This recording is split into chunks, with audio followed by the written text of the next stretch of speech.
नमस्कार दोस्तों, जय हिंद। कैसे हैं आप सभी का स्वागत है आपके अपने YouTube channel Patel education hub पर। दोस्तों, आज की क्लास में आप सभी लोग पढ़ने वाले हैं हिंदी व्याकरण से संबंधित कुछ अति महत्वपूर्ण प्रश्नों को।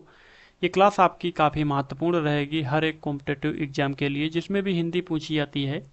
इस क्लास में हम लोग कुल 30 अति महत्वपूर्ण प्रश्नों पर जो है नज़र डालेंगे।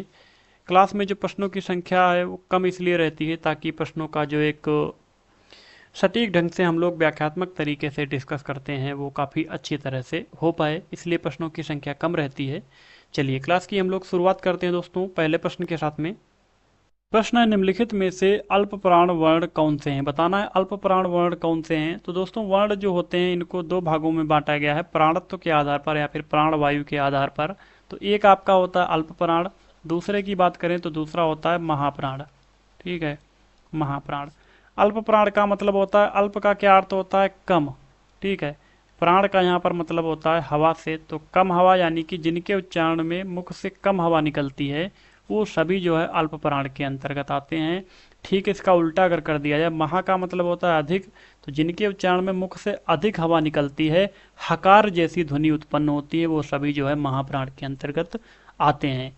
ठीक है, समझ लीजिएगा। अगर यहाँ पर लिखते हैं का, खा, गा, घा, तो का जब उच्चारण करेंगे, का को बोलिएगा तो एक सामान्य जो है ये एक वर्ण है, इसमें जो मुख से हवा निकलेगी ये बहुत कम हवा निकलती है, अतः ये अल्प प्राण के अंतर्गत आएगा। इसके बाद में खा को बोलिएगा तो हकार जैसी ध्वनि उत्पन्न होती है और मुख के सामने जब हाथ रखेंगे तो इस एहसास होगा कि जो हवा है ये अधिक हवा निकल रही है, ये क्या है? ये महाप्राण हो जाएगा। इसके बाद में गा क्या हो जाएगा आपका? गा जो है अल्प प्राण हो जाएगा। घा इसके तुरंत बाद ये आपका महाप्राण हो जाएगा। कुछ भी चीज़ रटने वाली नहीं है, बस इसको आप लोग जो है बोल के देखिएगा, स्पष्ट हो जाएगा। जब उच्चारण करेंगे तुरंत स्पष्ट हो जाएगा अल्प प्राण है या फिर महाप्राण है। तो अल्प प्राण कौन कौन से होते हैं दोस्तों? पहला, तीसरा, हर एक वर्ग का पहला पहला, ठीक है, तीसरा और पांचवा जो वर्ण है ये सभी जो है क्या है? अल्प प्राण के अंतर्गत आते हैं। और सभी स्वर, ठीक है, ये पॉइंट लिख लीजिएगा, सभी स्वर आ से अव तक के, ठीक है, ये सभी आपके जो है अल्प प्राण के अंतर्गत आते हैं। इसके बाद में अंतस्थ, अंतस्थ, अंतस्थ कौन कौन से होते हैं? या, रा, ला, वा, ये सभी आपके जो है किसके अंतर्गत आते हैं? ये सभी आपके अल्प प्राण के अंतर्गत आते हैं। तो काफ़ी बार पूछा गया सभी स्वर किसके अंतर्गत आते हैं, तो अल्प प्राण के अंतस्थ हैं, ये भी आपके अल्प प्राण के अंतर्गत आते हैं। सही उत्तर इसका क्या हो जाएगा? चा और खा। तो ये तो गलत हो गया दोस्तों, चा जो है ये अल्प प्राण है, लेकिन खा जो है ये महाप्राण है, मैंने अभी बताया था। ठीक है, खा को बोलिए तो अधिक हवा मुख से निकलती है, तो इससे पहले जो का है वो अल्प प्राण आपका होता है, ये गलत ऑप्शन हो गया। का को जब बोलिए तो का तो अल्प प्राण है, गा भी आपका अल्प प्राण है, बिल्कुल सही उत्तर ऑप्शन नंबर 20 का हो जाएगा। अगला प्रश्न देखिएगा। अगला प्रश्न है, सभी महाप्राण वर्णों वाला वर्ग है। बताइए सभी महाप्राण वर्णों वाला वर्ग कौन सा है? तो महाप्राण का क्या मतलब होता है दोस्तों? जिनके उच्चारण में मुख से अधिक हवा निकले, हकार जैसी एक ध्वनि उत्पन्न होती है, वे सभी महाप्राण के अंतर्गत आते हैं। तो खा की अगर बात करें तो खा जो है ये तो महाप्राण है। छा है ये भी महाप्राण है। ठा अगर बात करें तो ये भी महाप्राण है। ठा के पहले टा जो है अल्प प्राण है। छा के पहले चा अल्प प्राण है। खा के पहले का अल्प प्राण होता है। तो ये वाला जो आपका वर्ग है ये बिल्कुल सही उत्तर ऑप्शन नंबर ए हो जाएगा। अगला प्रश्न देखिएगा। अगला प्रश्न है दोस्तों, जब दो व्यंजन एक साथ मिलते हैं तो क्या कहलाते हैं? जब दो व्यंजन एक साथ मिलते हैं तो क्या कहलाते हैं? तो संयुक्त व्यंजन, अल्प प्राण, अंतस्थ या फिर महाप्राण। करेक्ट आंसर आपका हो जाएगा ऑप्शन नंबर ए, संयुक्त व्यंजन कहलाते हैं। संयुक्त का मतलब ही होता है मिलना, तो यहाँ पर क्या लिखा है? जब दो व्यंजन एक साथ मिलते हैं। संयुक्त का मतलब मिलना, व्यंजन का मतलब व्यंजन। जब दो व्यंजन मिल जाते हैं तो वहाँ पर जो चीज़ निकल के आती है उसको कहा जाता है संयुक्त व्यंजन। वो कौन से व्यंजन होते हैं? उनको संयुक्त व्यंजन कहा जाता है। इनकी संख्या होती है 4। संख्या लिख लीजिएगा, इनकी संख्या होती है 4। छा, ठीक है, त्रा और आपका ज्ञा और स्रा। ठीक है, ये सभी जो है आपके संयुक्त व्यंजन माने जाते हैं। संख्या होती है इनकी 4। तो ये जो छा है दोस्तों, ये का हल चिन्ह प्लस सा, इन दो व्यंजनों के मेल से छा बना है, इसलिए ये संयुक्त व्यंजन के अंतर्गत आता है। तरा की बात करें तो ता हल चिन्ह प्लस रा, ठीक है। इन दोनों के मेल से बना, इसलिए ये भी संयुक्त व्यंजन के अंतर्गत आता है। ये दो व्यंजनों के मेल से बना, देखिएगा ता भी व्यंजन है, रा भी व्यंजन है, ठीक है। ज्ञा की बात करें तो जा हल चिन्ह प्लस या, ठीक है, ये भी जो है आपका संयुक्त व्यंजन है। सरा की बात करें तो शा प्लस रा, सा हल चिन्ह रा, ये आपका जो है संयुक्त व्यंजन होते हैं चारों। तो अगला प्रश्न देखिएगा। अगला प्रश्न है दोस्तों, जो चाहे करो, यहाँ पर जो है रिक्त स्थान है, तो बस हमें तंग ना करो, वाक्य के बीच में रिक्त स्थान में कौन सा विराम चिन्ह आएगा, बताइए कौन सा विराम चिन्ह आएगा।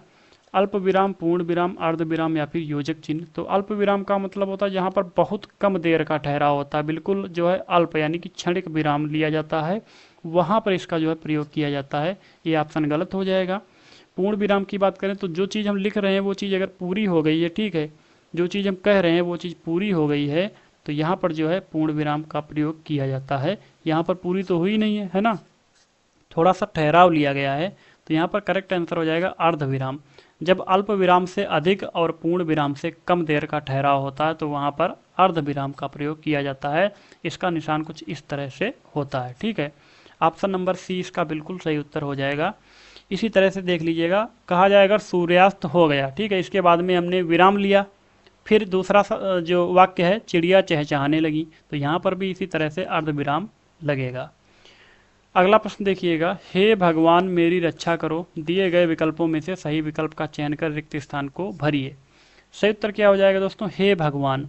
यहाँ पर क्या है, हे भगवान, जहाँ पर आ जाए हे भगवान या फिर आ जाए ओह, क्या आ जाए ओह, हे भगवान, तो इसके बाद में क्या लगता है, विस्मयादि बोधक लगता है, इसकी ये निशानी है, ठीक है। अरे वाह, कभी कभी लिखा जाता अरे वाह आप आ गए, है ना, तो इसके बाद में ये क्या है, आश्चर्य वाली बात हुई है, ठीक है। तो ओह, अरे वाह, या फिर हे भगवान, या फिर आपका सुनो सुनो कहीं कहीं पर लिखा होता है ना। तो जब दोस्तों हर्ष भय विस्मय घृणा आश्चर्य करुणा आदि को जो है क्या किया जाता है, व्यक्त किया जाता है, तो यहाँ पर जो है विस्मयादि बोधक का निशान लगाया जाता है। ऑप्शन नंबर ए इसका बिल्कुल सही उत्तर हो जाएगा। चलिए अगला प्रश्न देख लीजिए। अगला प्रश्न है दोस्तों, संगम शब्द में किस तरह की अशुद्धि है, इसमें से अशुद्धि बताना है। नुक्ता की, तो नुक्ता तो इसमें लगा ही नहीं है, नुक्ता शब्द के नीचे लगता, सॉरी अक्षर के नीचे यहाँ पर ऐसे लगता है, ठीक है, तो ये तो हो ही नहीं सकता है। अनुनासिक की रेफ या फिर अनुस्वार, सही उत्तर क्या हो जाएगा दोस्तों, किस चीज़ की इसमें गलती है, तो अनुनासिक है, यानी कि चंद्र बिंदी जो है इसकी गलती है, ये चंद्र बिंदी नहीं, यहाँ पर खाली बिंदी लगेगी, ठीक है, संगम।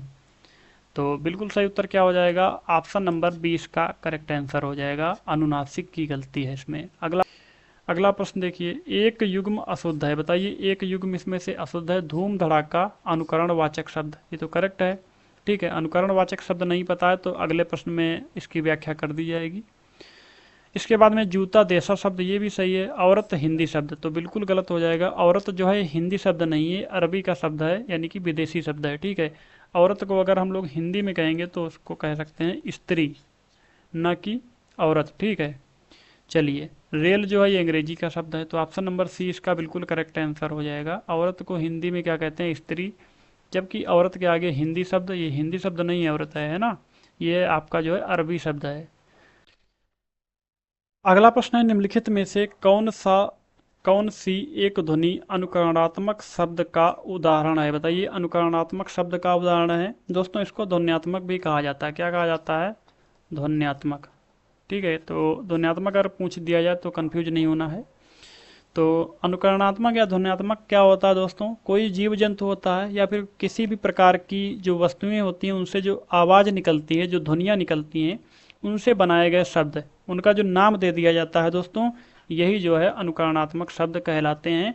जैसे कि कोएक कोएक यहाँ पर लिखा है, ठीक है, कोएक कोएक यानी कोयल की आवाज़ है, काँव काँव कौवा की आवाज़ हो जाएगी, तो ये सभी आपके अनुकरणात्मक शब्द जो है माने जाते हैं। इसी तरह से फटाफट, ठीक है, फटाफट, या फिर आपका खट खट, ठीक है, काँव कौवा की आवाज़ जो भी होगी, ये सभी अनुकरणात्मक शब्द आपके माने जाते हैं। उम्मीद करता हूँ समझ चुके होंगे इस चीज़ को। तो अगले प्रश्न पर चलते हैं। अगला प्रश्न है धुंधला शब्द में विशेषण है, बताइए धुंधला शब्द में विशेषण कौन सा है। प्रश्न नंबर 9, सही उत्तर क्या हो जाएगा, गुणवाचक विशेषण इसका हो जाएगा, ऑप्शन नंबर बी गुणवाचक विशेषण हो जाएगा। ठीक है, जो किसी व्यक्ति या किसी वस्तु के गुण दोष, उसके स्वभाव, उसका स्वास्थ्य, उसकी दशा, स्वाद, अवस्था आदि चीज का जब बोध कराता है तो वो गुणवाचक विशेषण के अंतर्गत आता है। इसके उदाहरण हो जाएंगे गोल, मीठा, सुंदर, स्वास्थ्य, ये सभी जो है इसके उदाहरण हो जाते हैं। तो धुंधला जो बिल्कुल सही उत्तर हो जाएगा गुणवाचक विशेषण। अगला प्रश्न देखिए, यह कहानी रोचक है, यह विशेषण कौन सा भेद है, बताइए यह कहानी रोचक है। तो जो सर्वनाम शब्द जो है विशेषण की भांति प्रयुक्त होते हैं, जो सर्वनाम शब्द विशेषण की भांति प्रयुक्त होते हैं उन्हें सार्वनामिक विशेषण कहा जाता है। क्या कहा जाता है, सार्वनामिक। Option number C correct answer हो जाएगा। जैसे यह लड़का हमारे गांव का है, ठीक है, तो क्या हो जाएगा, सार्वनामिक विशेषण। यह लड़का छोटा है, वह नौकर नहीं आता है ना। तो इस तरह के जो वाक्य होंगे इसमें जो यह है ये क्या हो जाएगा, ये हो जाएगा सार्वनामिक विशेषण। अगला प्रश्न देखिए, तीसरा शब्द में विशेषण है, तीसरा शब्द में कैसा विशेषण है, तो क्रमवाचक विशेषण इसमें हो जाएगा, है ना, क्रम को एक दर्शाता है, तीसरा, चौथा, पांचवा, छठा, तो क्या हो जाएगा क्रमवाचक विशेषण, ऑप्शन नंबर डी। अगर बात करें गणनावाचक की, तो गणनावाचक जैसे लिखा होता 1, 2, 3, 4 इस तरह से, तब क्या हो जाता गणनावाचक। ठीक है, और बात करें आवृत्तिवाचक, तो आवृत्तिवाचक होता है दोस्तों जैसे 2 गुना, तिगुना, चौगुना, 5 गुना इस तरह से अगर लिखा होता तो क्या होता, तो हो जाता आपका आवृत्तिवाचक। चलिए अगला प्रश्न देखिए, अगला प्रश्न, यह दृश्य बहुत सुंदर है में बहुत सुंदर कौन सा विशेषण है, बताइए बहुत सुंदर कौन सा विशेषण है, आपको बताना है। ठीक है, जब विशेषण की भी विशेषता बताने वाले शब्द होते हैं तो उनको प्रविशेषण कहा जाता है। क्या कहा जाता है, प्रविशेषण। जैसे ये एक विशेषण है इसमें सुंदर, है ना, सुंदर एक विशेषण है, इसकी विशेषता भी इसने बता डाली, किसने, बहुत ने, तो कैसा सुंदर है, बहुत सुंदर है ना। विशेषण की भी विशेषता जब बताई जाती है तो वहां पर प्रविशेषण होता है। ठीक है, बहुत सुंदर, बहुत खट्टा, बहुत बुरा, बहुत अच्छा, है ना, अच्छा, सुंदर, बुरा, ये सभी विशेषण हैं, इनके आगे बहुत लग जाएगा तो उसकी भी जो है विशेषता हो गई, कैसा है, बहुत ज्यादा है, तो हो जाएगा प्रविशेषण। ऑप्शन नंबर डी बिल्कुल सही उत्तर इसका हो जाएगा। अगला प्रश्न देखिएगा, कला का अंतिम और सर्वोच्च ध्येय सौंदर्य है, कला का जो अंतिम और सर्वोच्च ध्येय सौंदर्य है, वाक्य में कितने विशेषण है, बताइए कितने विशेषण है, गिनिएगा। तो इस वाक्य में दोस्तों एक तो हो गया अंतिम, ठीक है, ये एक विशेषण हो गया, दूसरा अगर देखेंगे तो सर्वोच्च, ये एक विशेषण हो गया, तीसरा जो विशेषण है दोस्तों वो ध्येय है, तो 3 विशेषण है, ऑप्शन नंबर डी इसका करेक्ट आंसर हो जाएगा। वाक्य में कितने विशेषण है, तो 3 विशेषण है। ठीक है, अंतिम, सर्वोच्च और ध्येय। प्रश्न देखिएगा, आगे चलते हैं। तो अगला प्रश्न हमको मिला है, निम्नलिखित वाक्यों में से किसमें अकर्मक क्रिया प्रयुक्त हुई है। अकर्मक और सकर्मक क्रिया को यहीं पर समझ लीजिएगा, एक बार अगर समझ गए तो कभी भी नहीं भूलेंगे, है ना। अकर्मक और सकर्मक क्रिया क्या होता है दोस्तों, जब कोई वाक्य होता है, ठीक है, तो उसमें अगर हम लोग क्या किसको कब अगर लगा देते हैं तो कोई चीज़ यहाँ पर निकल के आती है, यानी कि वाक्य बन जाता है। ठीक है, तो वहाँ पर सकर्मक क्रिया होती है, क्या होती है, सकर्मक होती है। ठीक है, सकर्मक। जैसे कि यहाँ पर देख लीजिएगा, उदाहरण से आप लोग अच्छे तरह समझ सकते हैं। छात्रा लिख रही है तो यहाँ पर लिख देंगे क्या, है ना, तो तो ये जो वाक्य है तो वाक्य बन गया है ना, क्या लिख रही है, तो हो सकता है निबंध, कविता कुछ लिख रही होगी। इसी तरह से बालक क्या खेल रहा है, छात्र क्या पढ़ रहा है, ये चीजें लगाएंगे तो एक वाक्य बन जाता है ना, तो ये हो जाएगा सकर्मक क्रिया। इन सब में क्या है, सकर्मक, इन तीनों में सकर्मक क्रिया है। इसी तरह से अगर इसमें लगा के देखेंगे, छात्र शिशु क्या सो रहा है ना, तो ये वाक्य नहीं बना, तो क्या हो जाएगा, ये अकर्मक क्रिया हो जाएगा, अकर्मक। बस इतनी सी पहचान है, इसमें से जो है प्रश्नवाचक शब्द लगा के देख लीजिएगा, अगर वाक्य बन जा रहा है तो सकर्मक है, नहीं बना तो अकर्मक है। इसमें आप कुछ भी लगाएंगे तो ये वाक्य नहीं बनेगा, है ना। छात्र क्या सो रहा है, इसका तो कोई मतलब हुआ नहीं, तो यही जो है आपका अकर्मक क्रिया है। तो पूछा गया था किसमें, तो ऑप्शन नंबर ए में जो है अकर्मक क्रिया प्रयोग हुई है। प्रश्न है आपका, एक वाक्य में अव्यय का प्रयोग नहीं हुआ है, बताइए किसमें अव्यय का प्रयोग नहीं हुआ है। मैं अभी आया, तो इसमें अभी जो है अव्यय है। अव्यय क्या होता है दोस्तों, अव्यय को अभिकारी भी कहते हैं, लिंग वचन पुरुष कारक आदि के कारण जिसमें कोई विकार यानी कि बदलाव ना हो वो अव्यय कहलाते हैं। अब, तब, अभी, कभी, किंतु, परंतु, वाह और ये सभी जो है अव्यय होते हैं। तो इसमें अभी है जो अव्यय है, तो ये तो गलत हो जाएगा। श्याम इधर आया, इसमें भी इधर है अव्यय, तो ये भी गलत हो जाएगा। पानी बरसने लगा, इसमें कोई भी अव्यय नहीं है, तो ऑप्शन नंबर सी इसका बिल्कुल सही उत्तर हो जाएगा। ठीक है, मैंने खूब आम खाया, तो इसमें खूब जो है अव्यय आपको मिल जाएगा, तो ऑप्शन नंबर सी इसका करेक्ट आंसर हो जाएगा। अगला प्रश्न है, मेरा बेटा हजारों में एक है। ठीक है, मेरा बेटा हजारों में एक है, वाक्य में हजारों है, हजारों क्या है, तो हजारों एक अव्यय है। ठीक है, ज़्यादा अगर डीपली इस बात करें तो तुलनात्मक परिणामवाचक अव्यय माना जाता है। ऑप्शन नंबर डी इसका बिल्कुल करेक्ट आंसर हो जाएगा। अव्यय है, अगर पूछा जाए कैसा अव्यय है, तो तुलनात्मक जो है, तुलना की गई है ना, तो तुलनात्मक परिणामवाचक अव्यय माना जाता है। इसी तरह से अगला प्रश्न देखिएगा, इन चार विकल्पों में से तीन समान लिंग के हैं, चौथे असंगत शब्द को चुनिए। बताइए, चौथे असंगत शब्द को चुनिए। सही उत्तर क्या हो जाएगा, वायु, धातु, उपहार या फिर दया।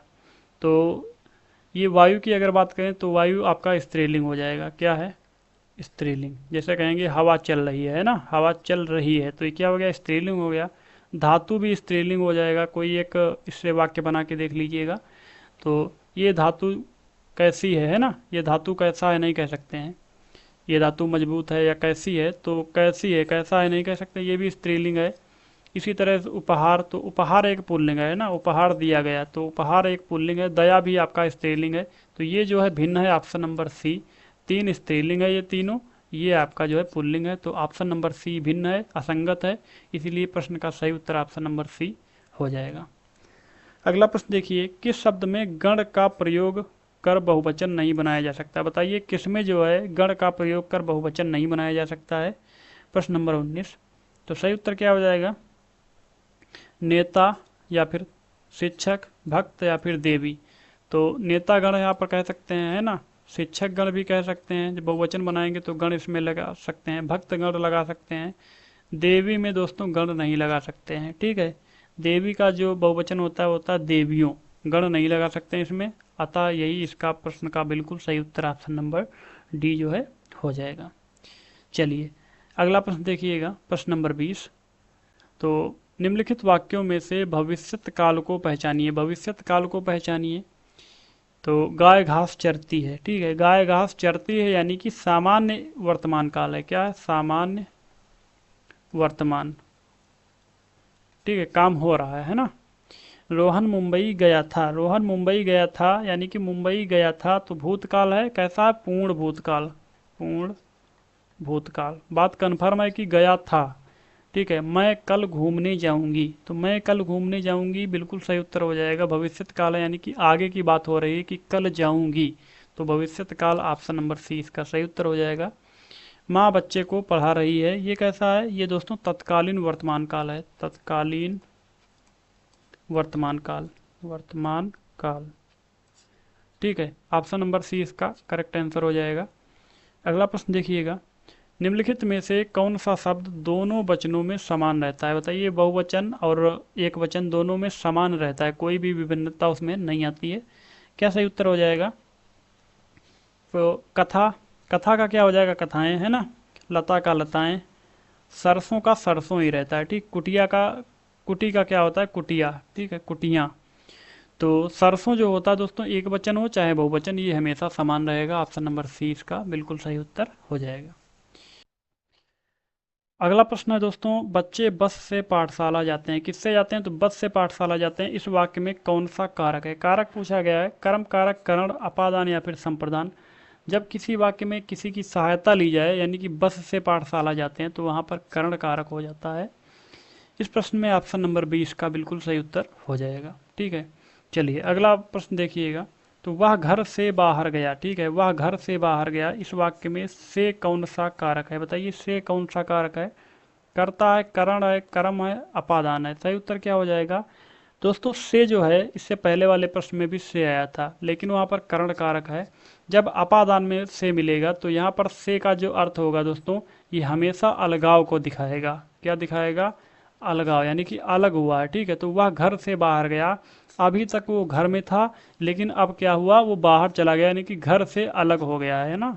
तो यहाँ पर अलगाव को दिखा रहा है से, तो यहाँ पर क्या हो जाएगा दोस्तों, अपादान हो जाएगा। जहाँ पर अलगाव की बात होगी सीधे आप लोग अपादान करेंगे, ऑप्शन नंबर डी बिल्कुल सही उत्तर इस प्रश्न का हो जाएगा। ठीक है, चलिए अगला प्रश्न देखिएगा, आपका निम्न में योग रूढ़ शब्द है, बताइए योग रूढ़ शब्द कौन है? पीला, पर, जलज या फिर दूध वाला। सही उत्तर क्या हो जाएगा दोस्तों? योग रूढ़ जो शब्द होते हैं वे शब्द अन्य शब्दों के योग से मिलकर बनते हैं, इनका कोई विशेष अर्थ नहीं होता है। जब ये शब्द मिलकर बनते हैं तो इनका एक नया जो है अर्थ प्रकट होता है, यही शब्द योग रूढ़ शब्द कहलाते हैं।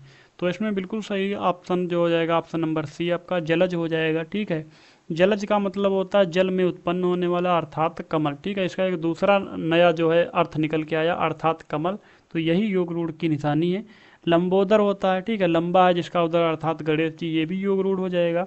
नीलकंठ, नीला है जिसका कंठ अर्थात शंकर जी। तो ये शब्द क्या होते हैं? ये सभी आपके योग रूढ़ शब्द माने जाते हैं। ठीक है, चलिए अगला प्रश्न देखिए, हिंदी भाषा में निम्नलिखित में से कौन सा शब्द पुर्तगाली भाषा से लिया गया है? बताइए पुर्तगाली भाषा से कौन सा शब्द लिया गया है? तो करेक्ट आंसर क्या हो जाएगा? आलू, अंग्रेज या फिर कुली या फिर कैंची। तो आलू जो शब्द है दोस्तों ये पुर्तगाली भाषा से लिया गया है। ऑप्शन नंबर जो है ए इसका बिल्कुल सही उत्तर हो जाएगा। अंग्रेज जो है ये है आपका फ्रेंच भाषा का, फ्रेंच भाषा। ठीक है, इसी तरह से अगर कुली की बात करें तो कुली जो है दोस्तों ये है आपका तुर्की भाषा, तुर्की भाषा। ठीक है, चलिए अगला प्रश्न देखिएगा, कैंची भी आपका तुर्की भाषा है। ठीक, अगला प्रश्न आपका है गधा का तत्सम रूप बताइए। गधा का जो तत्सम रूप है क्या है? गधा, गद्रभ, गदर्भ या फिर गर्दभ। तो नोट करिएगा, गधा का जो तत्सम रूप होता है दोस्तों संस्कृत शब्द वो होता है गर्दभ। ऑप्शन नंबर डी इसका करेक्ट आंसर हो जाएगा। ठीक है, चलिए बताइए इसमें से तत्सम कौन सा है? गधा है, गाय, घड़ा या फिर ग्राहक। तो तत्सम जो है दोस्तों वो ऑप्शन नंबर डी ग्राहक हो जाएगा। इसके तत्सम की अगर बात करें, ठीक है, सॉरी तद्भव की अगर इसकी हम बात करें तो तद्भव इसका हो जाएगा गाहक। बाकी जितने भी आपके इसमें शब्द लिखे गए हैं गधा, गाय, घड़ा, ये सभी आपके क्या हैं? तद्भव है। अगर इनके तत्सम की बात करें तो गधा का जो तत्सम होता है दोस्तों वो होता है गर्दभ, इससे पहले वाले प्रश्न में अभी बताया था। गाय का होता है गो। ठीक है, इसी तरह से घड़ा का होता है घट। प्रश्न है आपका छायादार शब्द किसका उदाहरण है? बताइए तत्सम का है, देशज है, विदेशज या फिर संकर। तो छायादार दोस्तों हो जाएगा आपका संकर। ऑप्शन नंबर डी सही उत्तर हो जाएगा। जो विभिन्न भाषाओं वाले शब्द होते हैं वो क्या कहलाते हैं? संकर। ठीक है, छाया की बात करें तो ये संस्कृत का है। ठीक है, क्या है? संस्कृत का है। ठीक है, और अगर दार की बात करें तो दार जो होता है ये फारसी का शब्द है, फारसी। तो जो विभिन्न भाषाओं से मिलकर शब्द बनते हैं इनको क्या कहते हैं? उनको कहते हैं संकर। ऐसे भी प्रश्न पूछा जा सकता है, विभिन्न भाषाओं से मिले हुए शब्द जब बनते हैं तो इनको क्या कहा जाता है? तो संकर शब्द इनको कहा जाता है। जैसे रेलगाड़ी है, ठीक है ना, तो रेल जो है ये अंग्रेजी का शब्द है और गाड़ी जो है ये हिंदी का शब्द है। तो ये क्या हो जाएगा? संकर शब्द ये भी आपका हो जाएगा। अगला प्रश्न आपका है असुरक्षित शब्द में कौन सा उपसर्ग है? बताना है आप सभी को असुरक्षित शब्द में कौन सा उपसर्ग है। इस प्रश्न का उत्तर आप सभी लोग कमेंट बॉक्स में देंगे। ये प्रश्न आप सभी के लिए है, प्रश्न नंबर 29। पढ़ते हैं अगले प्रश्न पर। तो अगला प्रश्न है एक का अर्थ नाव है, बताइएगा इसमें से किसका अर्थ नाव है? जहाज का, पोत का, तरणी या फिर बेड़ा। तो जो नाव है दोस्तों वो तरणी का अर्थ नाव होता है। Option number C correct answer हो जाएगा। पोत की बात करें तो पोत का अर्थ होता है जहाज। क्या होता है? जहाज। ठीक है, प्रश्न नंबर 30 आखिरी प्रश्न था जो कि कंप्लीट हो चुका है। तो आज की क्लास की यहीं पर समाप्ति करते हैं। मिलते हैं नई क्लास में अच्छे अच्छे प्रश्नों के साथ में। तब तक के लिए जय हिंद, जय भारत सभी को। जितने भी लोग चैनल से जुड़े हैं दोस्तों और वीडियो को देख रहे हैं लेकिन चैनल सब्सक्राइब नहीं किए हैं तो वो लोग चैनल को ज़रूर सब्सक्राइब कर लें, क्योंकि आगे आगामी हमारी हर एक क्लास जो महत्वपूर्ण है उसका नोटिफिकेशन आपको कंटिन्यू मिलता रहेगा।